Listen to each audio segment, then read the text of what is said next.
నేను ఈరోజు వివేకానందరెడ్డి హత్య మీద జగన్మోహన్ రెడ్డి వైఖరిని ప్రశ్నించడానికి ఈ ప్రెస్ మీట్ ఏర్పాటు చేశాను. నిన్న కడపలో జగన్మోహన్ రెడ్డితో రక్తం పంచుకుని పుట్టినటువంటి చెల్లి షర్మిల రెడ్డి, అలాగే వివేకానందరెడ్డి కుమార్తె జగన్మోహన్ రెడ్డి కజిన్ సిస్టర్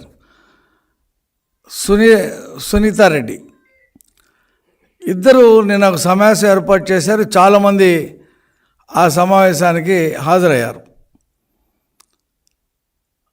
ఆ సమావేశంలో వివేకానందరెడ్డి 5వ వర్ధంతి సందర్భంగా జరిగినటువంటి ఆ సమావేశంలో జగన్మోహన్ రెడ్డికి ప్రశ్నలు సంధించారు.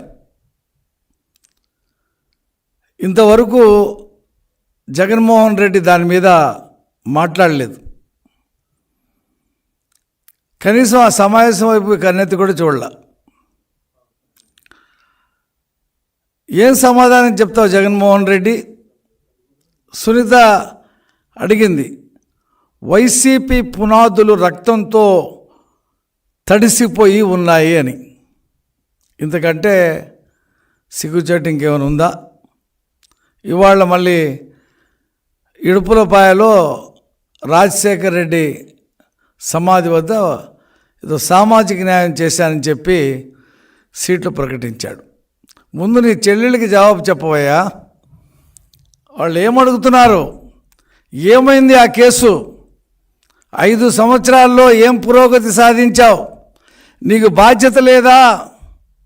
నీ గుండెల మీద నువ్వు వివేకానందరెడ్డి గుండెల మీద కూర్చుని ఆడుకున్న నువ్వు వివేకానందరెడ్డిని దారుణంగా గొడ్డలతో నరికి చంపితే ఆ కేసుని తేల్చలేకపోయావు. నువ్వు సమర్థుడైన ముఖ్యమంత్రియా? నీ చిన్నానని చెప్తావే, ఒక కన్ను ఇంకో కన్నుతో పొడుస్తుందా అని చెప్పి మాట్లాడావే నిండు సభలో. మరి ఏం సాధించావు? ఇవాళ నీ చేతులు రక్తంతో తడిస్తున్నాయని చెప్పి ప్రజలు అంటూ ఉన్నారు. అందరి నిన్న సభకు వచ్చినటువంటి వాళ్లే కాకుండా రాష్ట్రంలో అందరి వేళ్ళు మీ వైపే చూపిస్తూ ఉన్నాయి. నీ వైపు, నీ భార్య భారతిరెడ్డి వైపు. ఏం సమాధానం చెప్తారు మీరు రాష్ట్ర ప్రజలకి?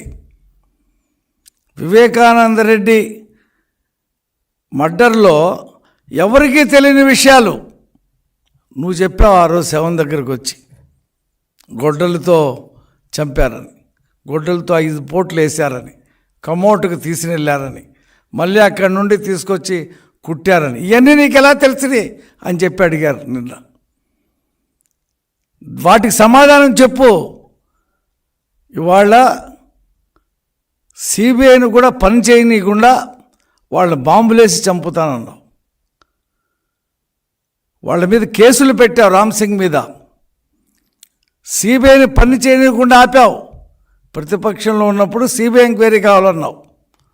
చంద్రబాబు నాయుడు గారు వేసిన సిట్ మీద నమ్మకం లేదు, సిబిఐ కావాలన్నావు.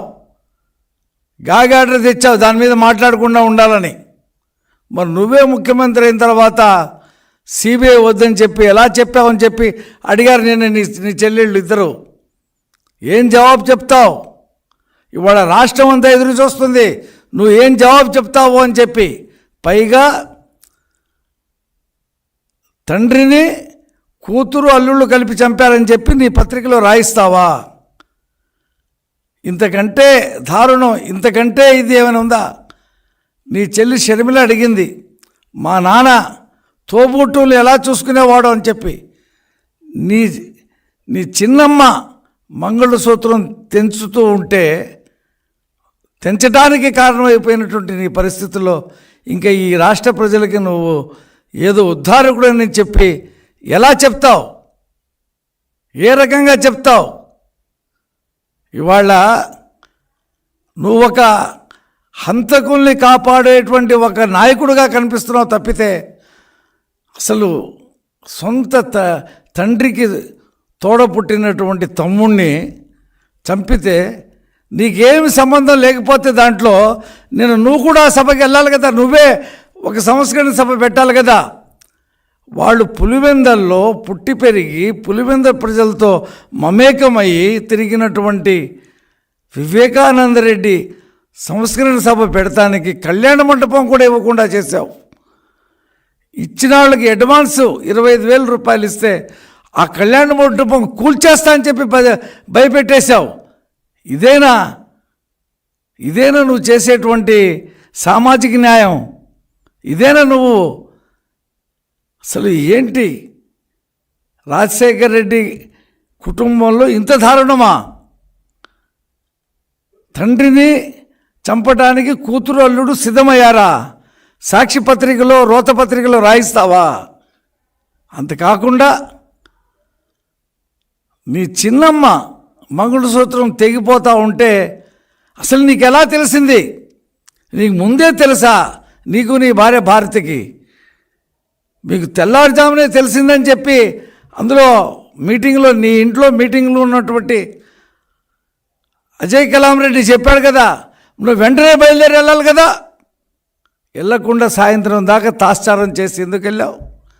వాళ్ళు భార్య కూతురు అల్లుడు వెంటనే వచ్చారు కదా. శవాన్ని కనిపించకుండా పూలు చల్లే, మొత్తం కుట్లు కనిపించకుండా పూలు చల్లేసి వాళ్ళు వచ్చిన తర్వాత తూతు మంత్రం చేసి దాన్ని పాతి పెట్టాలని చెప్పేసినటువంటి ప్లాను బట్టబయలైంది.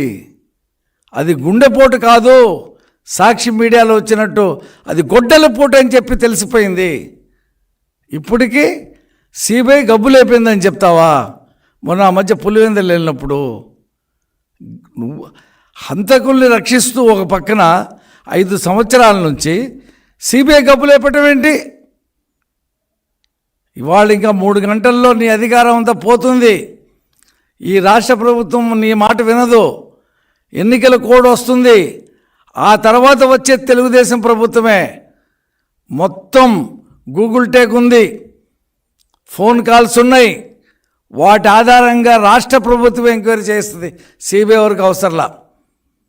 ప్రజలు ఎదురు చూస్తూ ఉన్నారు.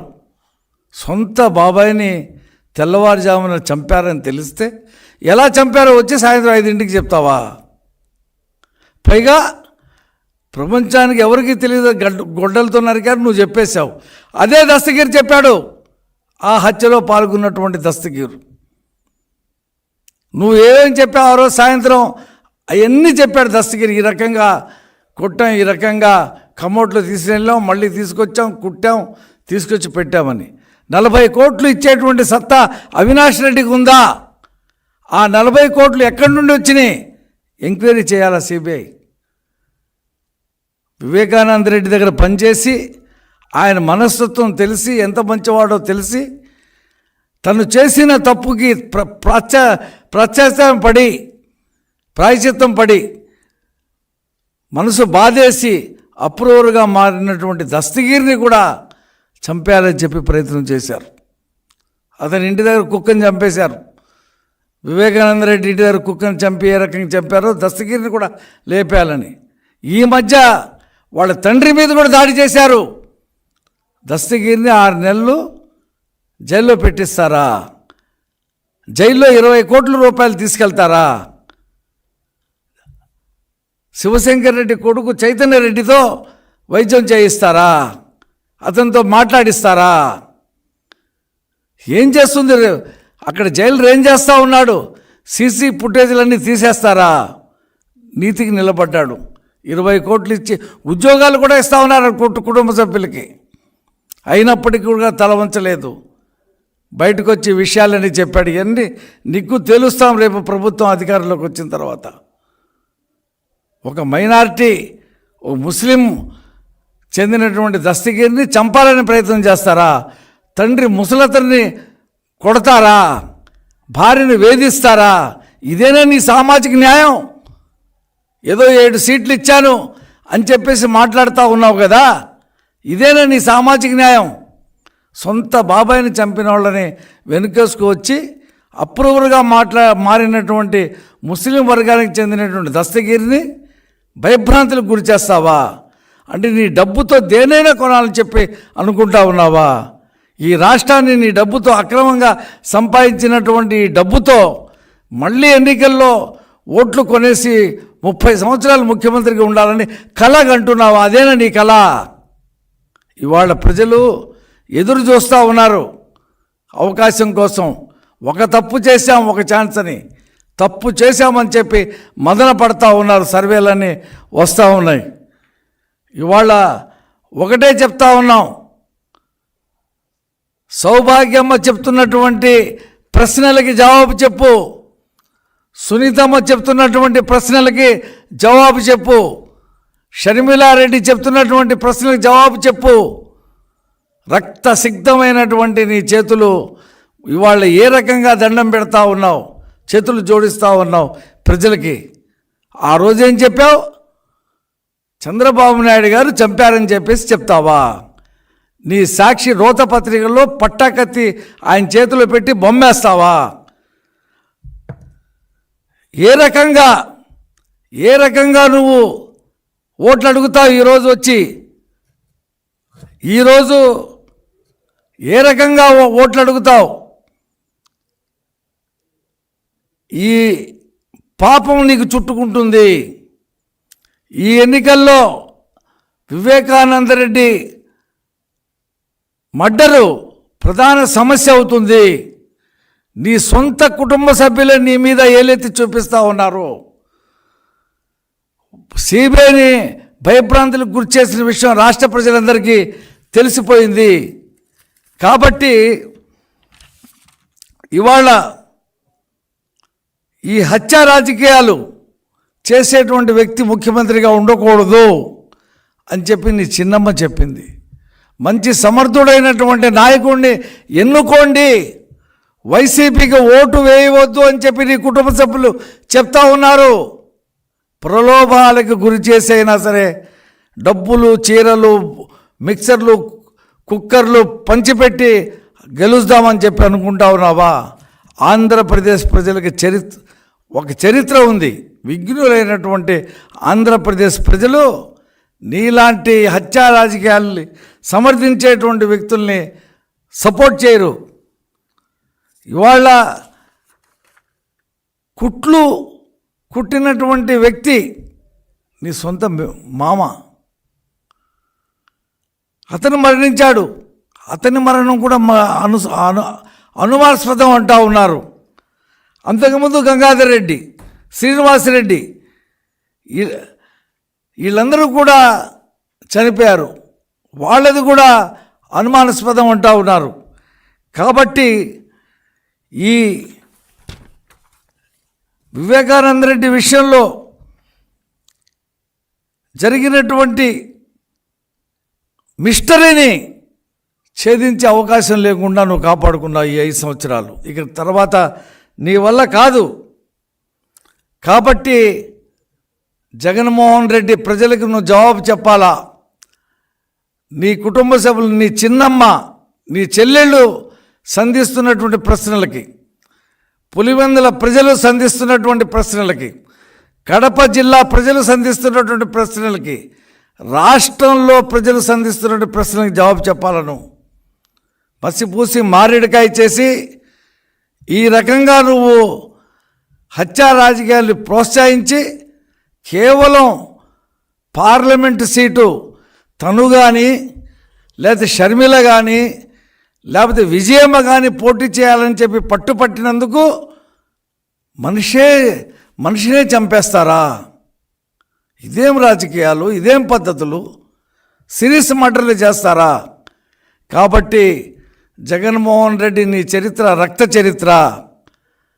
మేము తెలుగుదేశం తరఫున పుస్తకం వేశాం, రక్త చరిత్రని, జగనాసుర రక్త చరిత్రని పుస్తకం వేశాం. దానికి కూడా జవాబు చెప్పలేనటువంటి స్థితిలో మీ పార్టీ ఉంది. కాబట్టి నీ హత్యా రాజకీయాలు, నీ అవినీతి రాజకీయాలు, నీ దోపిడీకి ఇక తెరపడినట్టే. 3 గంటలకు కోడ్ వస్తూ ఉంది. ఆ తర్వాత ఎన్నికల అనంతరం నువ్వు మాజీ ముఖ్యమంత్రి, నీకు పాపం చుట్టుకుంది. ఒక పక్కన కోడికత్తి సీనుని అన్యాయంగా 5 సంవత్సరాలు జైల్లో పెట్టాం, పొడిపించుకున్నాం. హైదరాబాదులో ఆ చిన్న అరంగంలో దిగినటువంటి దాన్ని వైద్యం చేసిన వైద్యుడికి రాష్ట్ర ప్రభుత్వం తరఫున అతనికి ఒక పదవి ఇచ్చేసి రాష్ట్ర ప్రభుత్వ సొమ్ము దోచిపెట్టేశావు. ప్రతి దాంట్లో అవినీతి కుంభకోణాలతో నిండిపోయినటువంటి ఒక పక్కన హత్యా రాజకీయాలు, ఒక పక్కన పైకి సౌమ్యంగా ఉంటావు. నీ చరిత్ర, నువ్వు చేసినటువంటి అక్రమాలు, హత్యా రాజకీయాలతో నీ అసలు రంగు బయటపడింది. నిన్న కడప సభతో, కడప సంస్కరణ సభతో మొత్తం బయటకు వచ్చింది. కాబట్టి జవాబు చెప్పాలి జగన్మోహన్ రెడ్డి. ఈ 5 సంవత్సరాలు ఏం పురోగతి సాధించావు, జవాబు చెప్పాలి అని చెప్పి డిమాండ్ చేస్తా ఉన్నాం.